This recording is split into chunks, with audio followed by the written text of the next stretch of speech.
So therefore, some time is required for enzyme induction. Of course, it's not always that 2 to 3 weeks are required. Enzyme induction can take place rapidly also. Enzyme induction can be autoinduction or heteroinduction. Autoinduction is when the drug causes induction of enzymes involved in its own metabolism. Heteroinduction is when a drug causes enzyme induction of enzymes which are involved in metabolism of other drugs. Now what happens here? Ligand is whatever binds. So when a drug is given or a ligand, it binds to a receptor, which is a nuclear receptor predominantly. This receptor then goes and binds to a nuclear response element on the gene and it causes expression of the gene. It causes transcription of peptide chains resulting in formation of specific cytochrome enzymes, specific transporters. This process is clear? Is this process clear? How drugs act, how they cause induction at the nuclear level? Is this process clear? How they cause induction at the nuclear level? Drugs bind to a receptor. Okay, Bhuvan. I hope others are understanding also. Okay, just again, I'm giving you examples. There are numerous examples of ligands binding to nuclear receptors. Omeprazole binds to a hydrocarbon receptor. Phenobarbital binds to constitutive androstenedione receptor. Rifampicin binds to pregnein X receptor. Vitamin D binds to vitamin D receptor. Enzyme inducers. Certain products available, some examples of enzyme inducers include barbecued meats, Brussels sprouts, including also cabbage, tobacco smoke, DDT, ethanol, St. John wort as an example of a herb, barbiturates, rifampicin, phenytoin, brigabalin, carbamazepine. Many drugs are enzyme inducers, but I gave you these examples to tell you how products available in your environment. This is a pesticide. This is used by, people use it, and passive smoking is also there. Ethanol. This is and this is a dietary item. So dietary items, smoking, alcohol, pesticides, herbs, drugs, all can cause enzyme induction. And this is of clinical significance. So what do you think would be the clinical relevance of knowing that enzymes causing drug biotransformation can be induced? Can you think of some, general clinical relevance? You may not know examples of drugs right now, that's okay. But if you know that enzymes can be induced and therefore biotransformation of drugs can be increased, so what can be the relevance of knowing this fact? What all can happen to a drug by enzyme induction? Yes? What all can happen to a drug by enzyme induction? So tell me the broad principles and then I'll give you some examples. Okay, so Karthikeya is saying prevention of adverse effects, yes. Some drugs can be given to treat toxicity of certain drugs. Yes, Shashwat. Toxicity, shorter action, absolutely right. Increased metabolism, yes, Bhuvan.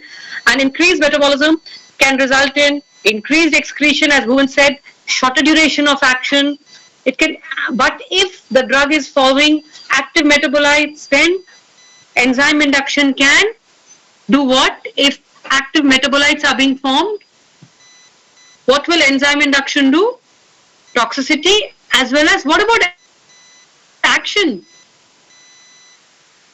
Increased effect. Yes, tolerance of drug, Khyati. Absolutely right. So let's just say you've talked about increased effects, decreased effects, increased toxicity, decreased toxicity, tolerance. You've covered all the applications of enzyme induction. I'm just going to give you some examples. So if a drug is given which can cause enzyme induction, there can be failure of therapy. For example, barbiturates, carbamazepine. These drugs, when given, cause enzyme induction, and in the case of barbiturates and carbamazepine, both actually, autoinduction can occur. So enzymes involved in metabolism of barbiturates would be there, and enzymes involved in carbamazepine metabolism would be there. So the action of these drugs would get decreased. So what we would say, pharmacokinetic tolerance has developed to the action. Carbamazepine is used as an anti-epileptic drug. So when it's given at a particular dose, its anti-epileptic action is seen, when it's given at a low dose. But after a few days of therapy, it ceases to have that action because of autoinduction of the enzyme involved in its metabolism. Efficacy increase. Now, how can enzyme induction do this? You remember codeine, and opioid analgesic? It gets converted into morphine, and there is an enzyme involved, 2D6. So enzyme induction of cytochrome 2D6 can cause increased synthesis of morphine or conversion of codeine into morphine, resulting in increased analgesic action. So efficacy as an analgesic of codeine would increase.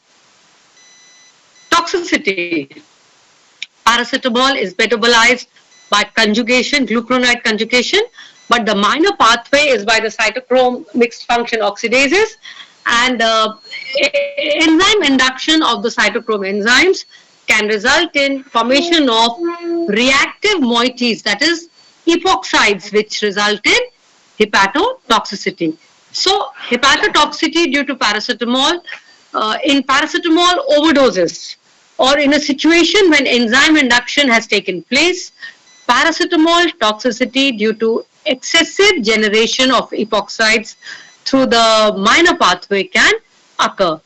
So, and what is this toxic metabolite? When paracetamol is metabolized, it forms a toxic metabolite, N-acetyl benzoquinone imine. So, increased formation of N-acetyl benzoquinone imine can result in hepatotoxicity. Cigarette smoke. You remember cigarette smoke also induces the formation of some cytochrome enzymes, and we had said that induction of aryl hydrocarbon hydroxylase by cigarette smoke can result in formation of pro-carcinogenic substances. So in cigarette smokers who express or who overtly express the enzyme, the enzyme aryl hydrocarbon hydroxylase, induction of this enzyme in these people who express this enzyme in a greater amount can result in bronchogenic carcinoma. And it has been seen that patients who express this enzyme more than in others, the incidence of the risk of bronchogenic carcinoma increases as much as 36 times, vis-a-vis people who don't express this in such great amount. Then carrying on with toxicity, carcinogenicity, like with cigarette smoke I said, can occur with other drugs also.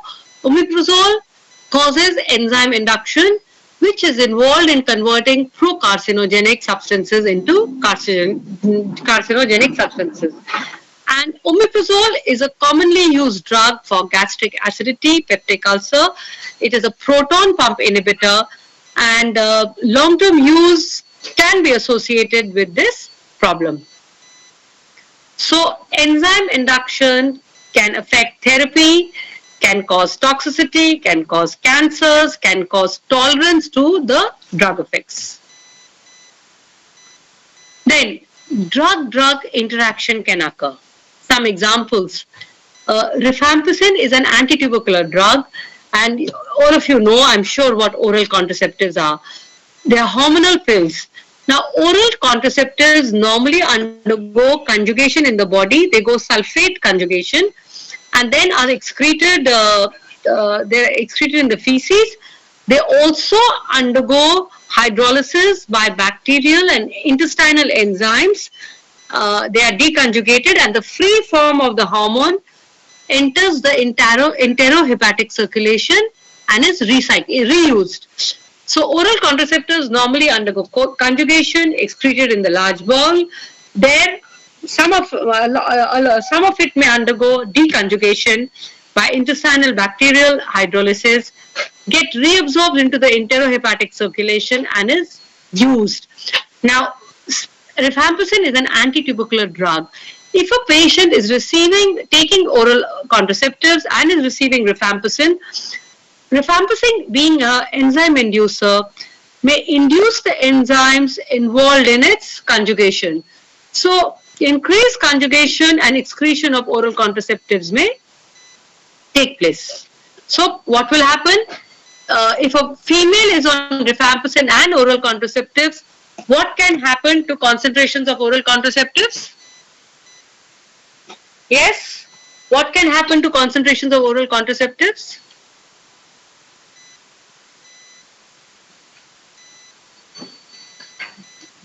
Yes, Shashwat. Shreya, absolutely right.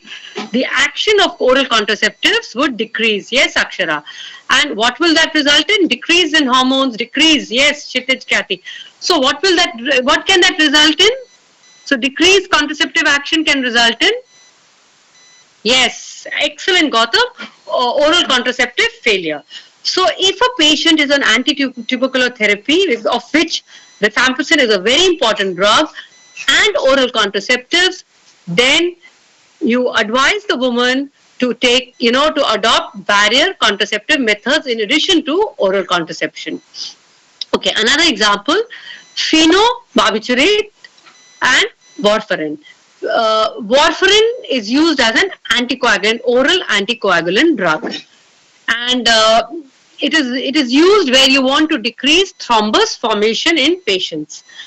Excess doses of warfarin will cause bleeding. Now, phenobarbital, this should be barbitone, sorry. Phenobarbital is an enzyme inducer. It induces its own metabolism, causing autoinduction and autotolerance, pharmacokinetic tolerance. Inducing enzymes involved in metabolisms of warfarin will result in what to the action of warfarin?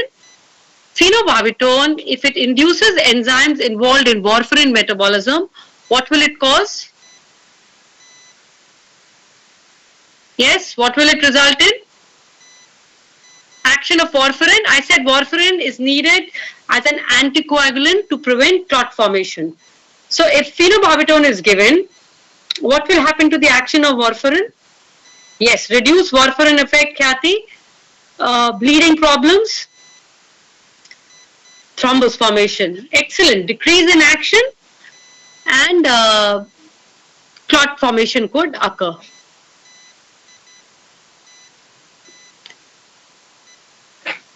Bleeding would not occur. Sorry, somebody's written bleeding, should not bleeding, but decreased anticoagulant action resulting in thrombus formation. So bleeding would not occur. Now, when will bleeding occur?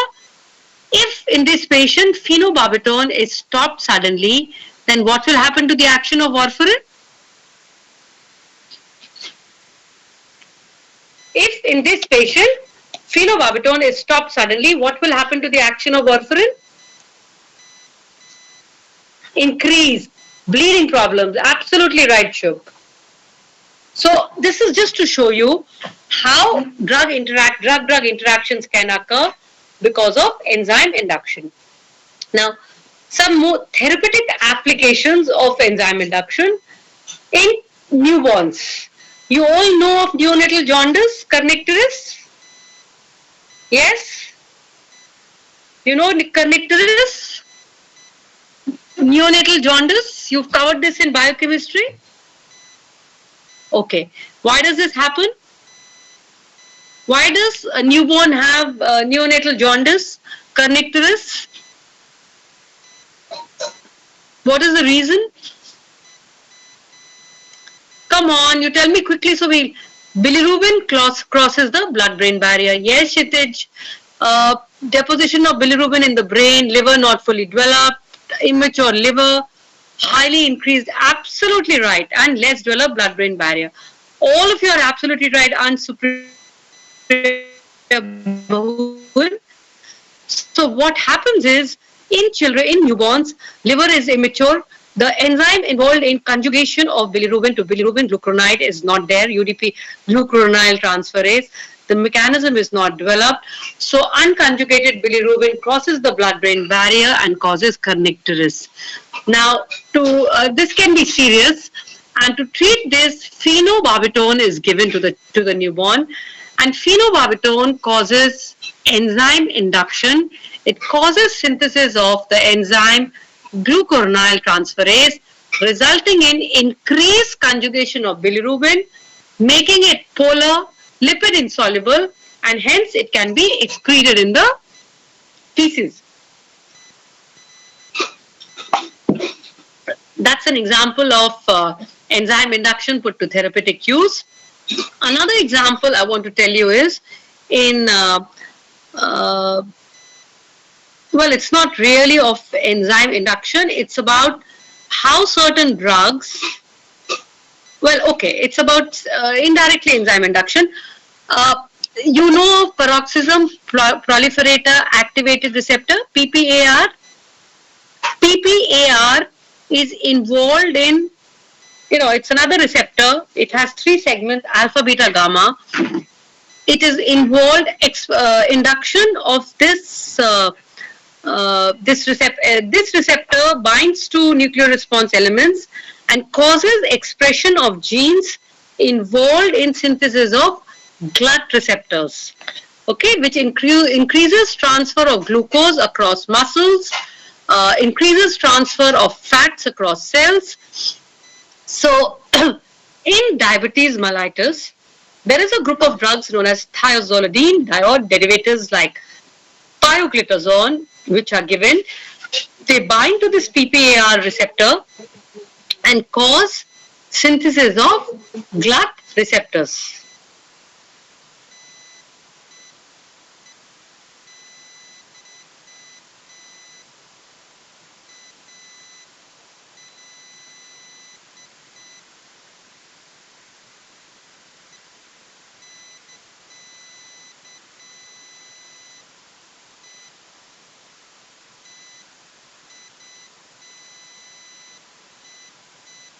Examples clear?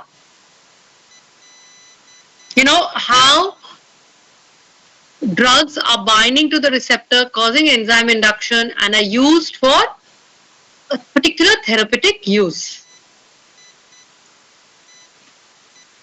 So thiazolidine dione derivatives which bind to PPAR receptors, causing induction, expression of genes involved in synthesis of GLUT receptors, are used in diabetes. Okay, so a big problem because of enzyme induction can be variability in response. Different people, when given the same drug in the same dose for a particular response, may exhibit different responses. Even the same person may exhibit different responses. Initially, there may be a response, but because of autoinduction, the response may decrease. And of course, when 2 drugs are given, you know the reasons for variability in response. So that is the significance of enzyme induction. Now let's come to the other thing that drugs can do is, these enzymes can also be inhibited by drugs, by components of our diet, etc. Now, enzyme inhibition is a more selective process, and enzyme inhibition has more scope for therapy because one drug inhibits one enzyme, and inhibition of a particular enzyme has been put to therapeutic uses. In fact, when you'll study systemic pharmacology, you'll see it's all about drugs inhibiting enzymes for a particular action. Enzyme inhibition is more rapid than enzyme induction, because inhibition is a one-step phenomena, while induction involves expression of genes, binding to a nuclear receptor, binding to a nuclear response element, causing gene expression, transcription, etc. And enzyme inhibition can be reversible usually. There may be irreversible inhibition also, but usually it is reversible.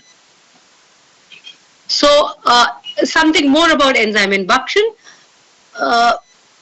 The inhibition can also be stereoisomer selective. That is, some drugs may inhibit one stereoisomer of a drug, while another drug may inhibit another stereoisomer of a drug. And some inhibition can also be non-stereoisomer specific. Just to give you an example, let's look at inhibition of warfarin. Warfarin has different isomers, S isomer, R isomer.